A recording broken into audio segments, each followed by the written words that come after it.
just wonder whether you could imagine me opening a little party popper. Because it's my first anniversary. I've been on YouTube a whole year. Can't believe it. I've got 346 subscribers. Don't know how that happened. But yeah, a whole year since I posted my very first video. So I'm really thrilled. You've probably noticed at the beginning of this video that I've changed my intro. So that's for my second year. Yeah, so I'm rather happy about that at the moment. So thank you all so much for all your support and all the comments that I get after each video. And there's a group of you that I often hear from, and I feel like I'm getting to know you quite well now, and it's wonderful. So thank you so much. Thank you so much for your support. I've not been out here for a while because we've had so much rain the last couple of weeks. It's just been ridiculous. If it's not drizzling, it's absolute downpours, and then when it doesn't rain, I happen to be at work. So it's been very frustrating, but I still come out every day just to have a quick look around, make sure everything's okay, I don't need to do anything, or if anything needs picking. And obviously I feed the birds every day, so I top up all their feeders. So a few days ago, well no it's not true, about a week or so ago, I started to notice that the peas that I've had quite reasonable harvest from have started to turn yellow. So I just assumed they were just at the end of their little life and they were dying back. But yesterday, in fact it's probably a few days, but I hadn't really sort of consciously taken any notice, but a really good look at the sweet peas. I've never had it happen before, not so early in the season, and I've been picking the flowers every day, and it's still producing flowers, but the leaves, some of it's gone really yellow and mottled. So I spent quite a bit of time doing some research, and I think what I've actually got is mosaic virus. It's carried by aphids and small insects, and the advice is that when you cut out any affected plants, that you disinfect your tools afterwards, that you wash your hands thoroughly and you destroy the plants, you don't put them in your compost. So it looks like that's what I'm going to have to do. I'm going to cut back the sweet peas and see if I can save it. If not, it looks like I might end up losing the whole lot. But if any of you have ever experienced this, perhaps you can let me know what you've done or what you think is the best way of dealing with it. Okay, so this has kind of got me thinking really.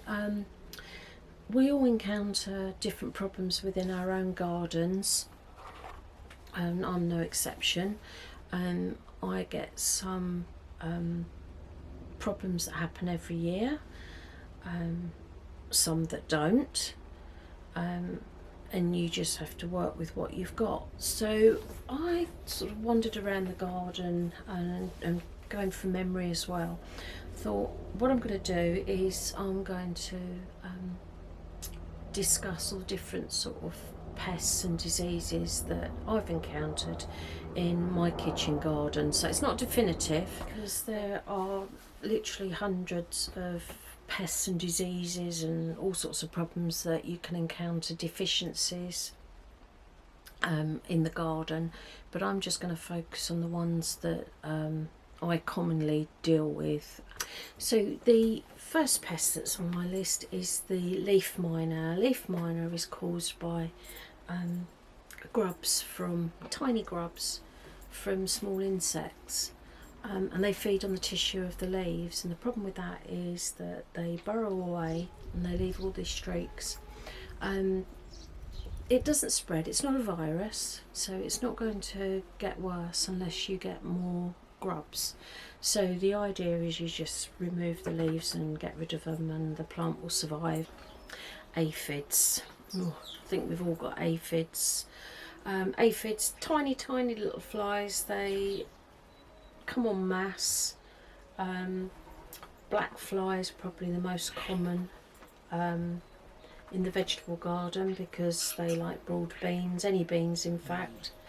But you've also got white fly and you've got green fly. Now my neighbour has got a plum tree which completely overhangs my garden at the back, and it is covered in green fly, and they destroy the plants because they take all the sap and they excrete a sticky substance known as honeydew, and the problem with that is that it coats all the leaves. So if you touch a leaf that's got green fly, you can see the sticky substance on the surface of the leaves. But mould then, sort of a downy type of mould, then attaches itself to this sticky substance and blocks the light so that the plants can't photosynthesize. So obviously that can be a major problem. Nothing I can do about this tree. It's not mine. I'm not going to spray it because I don't use any insecticides or anything like that. If any of my own plants are infected with it, they'll get a blast of the hose pipe, or I'll make up a soapy solution and spray them. With the black fly, I'm just trying to think, last year they attacked all my broad beans. I lost every one of them. I couldn't even pick the pods because they were so covered. It was absolutely infestated with them. But this year they were wonderful. I didn't have any black fly at all. I was so lucky. But if you do get them on your broad beans, you probably know that they really like new growth. So if you just pinch the tips out, and that deters them. I've noticed I've got some white fly on my chilies in the greenhouse, so I gave them a squirt with a soapy spray yesterday. I'm going to do that every day for a week and hopefully they'll go. So the next one on my list is the leafcutter bee. I had a wonderful little experience with one a few years back. I noticed this little bee kept coming in my summer house when I was sitting out here, but it kept going behind one of my picture frames. I thought that was very odd. So anyway, when it flew out again, I lifted up the picture frame and had a look behind, and there was this most beautiful, I can't even describe it. It is a nest of sorts, but it's like individual cells where they, I presume they lay eggs. Do they lay eggs? I don't know. Yeah, it must do. But it looked like it was plaited from leaves. Now the leafcutter bee, you're probably seen, particularly on roses, because they tend to favour roses. It's like semicircular little cuts where they nibble away at the edge of all the leaves, and they're almost perfect in shape. And they remove these bits of leaf, which is what they use to make their nests. So I did notice on my rose this year that there wasn't any telltale signs of them, so I don't think they visited my garden this year, but I will never forget that, and the intricate pattern and the beauty of the nest that they made. It's absolutely fascinating. I was enthralled by it, and so I used to leave a little saucer of water out for it in case it got thirsty. I don't know if it ever used it, but it was just a joy. I felt really privileged. So really, with the leafcutter bee, it's not really an issue to be worried about. It doesn't cause any harm. The plant doesn't suffer for it. However, the next one on my list is the real enemy, and it is the cabbage white butterfly that lays eggs on brassicas. and nasturtiums and probably some other plants that I can't think of. But in my garden, hello, in my garden it is the brassicas, such as the cauliflowers, the purple sprouting broccoli. I have tried Brussels sprouts before now, not particularly successfully, but yeah, the cabbage white butterfly likes those very much, so you need to grow them under netting to protect them. And I grow nasturtiums as a sacrificial crop, so I've had a good look on the underside of all my nasturtiums and I haven't found any eggs at all, though I have seen the cabbage white sort of fluttering around in the garden, so they're about, but I just haven't noticed any eggs yet. Now the problem with these is, if you haven't experienced it yourself, is they lay loads of eggs and you get absolutely swarms of caterpillars, and they grow rapidly. You've heard the story of the hungry caterpillar, my goodness. They will absolutely strip a plant almost to a skeletal looking structure. They'll take all the tissue away and just leave the veins. Yeah, so they'll decimate anything that they settle on. So that is my biggest problem in the garden. So go on to diseases and viruses. You've already seen my mosaic virus, which I believe my peas succumb to.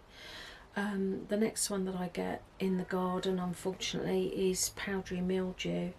Now at the beginning of the spring I had two really lovely self-sown borage plants, and they got absolutely covered. It was caked in this powdery white fungus. It was on every stem, every leaf. It was underside, and it just literally appeared overnight, and I had to pull them out and get rid of them. So quite often my peas and sweet peas succumb to powdery mildew. They haven't this year, and I think it's because they ended up with a different disease. So I'm very mindful that I have this in the garden, and the way to treat this is to try and avoid it. Really, it's prevention more than anything, and that is, it likes warm dry weather and dry soil, because the spores can move around if it's dry and move around in the air. So the best thing to do is to keep the soil moist in dry weather, and you can also thin out the foliage to increase the airflow. That helps. Spray them with sort of a milky solution, so it's 1 part milk to 4 parts water. Put it in a spray bottle and just spray all the leaves and the underside. I use I think it's called an agricultural soapy solution. I'm not going to give the brand name, but it's organic and you can get them on the internet, and that's a soapy substance that you just mix up and then spray all the leaves with. So I've been spraying my plants that are susceptible to that. I think the plants that I get the most problems with the powdery mildew is obviously the borage, which I hadn't expected. I've not seen it on that before. But all my aquilegia, the columbine, that gets it invariably towards the end of its season. The peas, the sweet peas, my calendula always get it. So I've been spraying like a crazy woman since the beginning of spring, every week, and I haven't had too much, touch wood. I've had some, but not too much. So you can control it to a degree, but if it takes over, pull out the plants and get rid of them. My next infection or virus, if you want to call it that, in the garden is rust. Now I think a lot of people have experienced rust.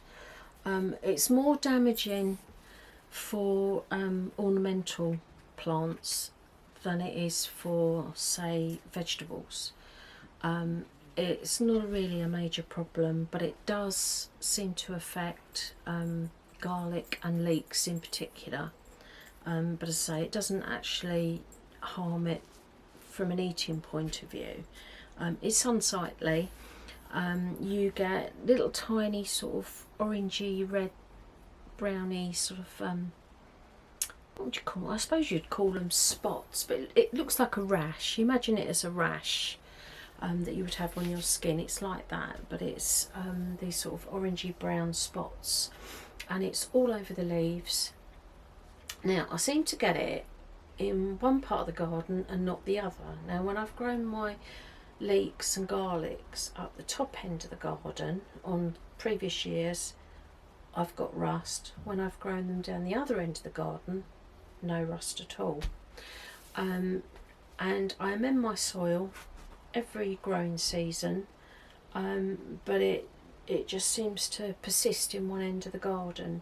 So I think if you suffer from rust, you really need to think about crop rotation. It really is a good idea to move your crops around, and particularly with your leeks and your garlic.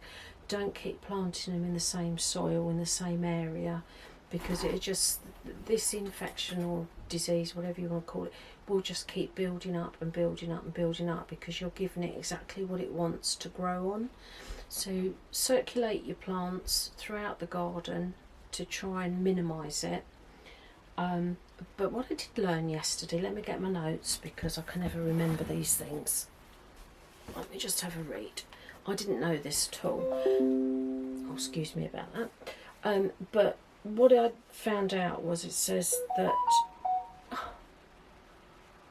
Sorry, all my devices get messages coming through. It's probably the same message. Right.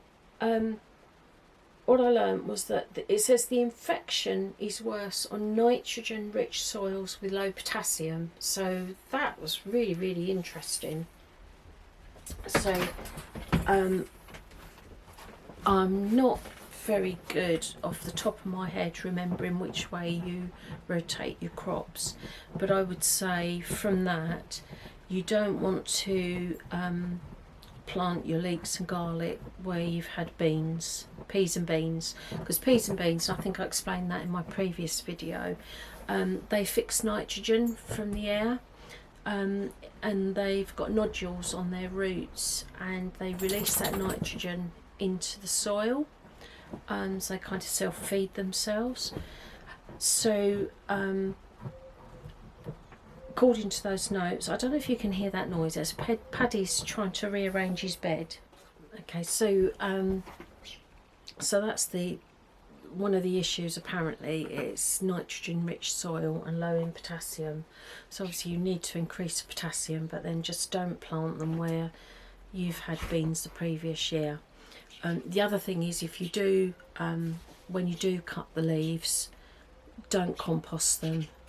Put it in a black sack and get rid of them, or burn them.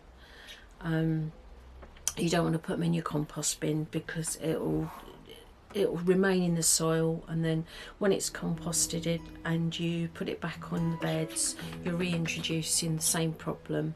So yeah, get rid of those leaves. Okay, I've had the last 2 days at work now that the weather's nice again, which is just typical, and look, I've come out and what's left of my sweet peas is still going yellow, but worse still,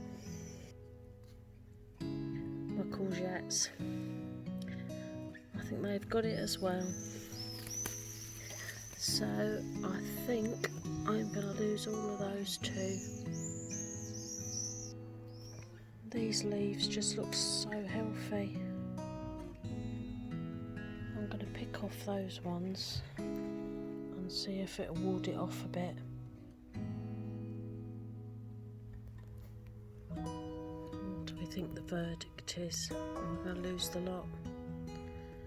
Really don't know.